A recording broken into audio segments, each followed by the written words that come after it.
भावांना नाशिकमध्ये ना ओलाने एक नवीन अपडेट आणलंय. जशा बुकिंग रिक्षाला येतात ना तसं सेम आता फोर व्हीलरला येत आहे. म्हणजे 60 रुपयाच्या, 45 रुपयाच्या, 50 रुपयाच्या इतके वाईट कंडिशन आहे भावांनो की विचाराच्या बाहेर, तुम्ही विचार पण नाही करू शकत. आणि त्याच्यात एक नवीन अपडेट पण आणलंय वरतून. रेट कमी केले तर केले ओलानी, वरतून अपडेट पण आणलंय. म्हणजे बुकिंग एक्सेप्टच होत नाही डायरेक्ट.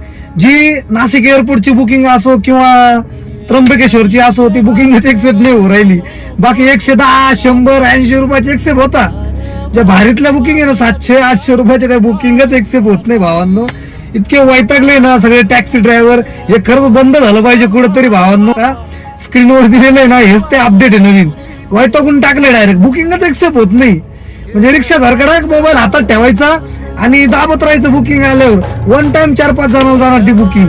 इतकं वैताग आलाय ना. एक तर ओला उबरनी काही दिवसांनी जाम केलं होतं.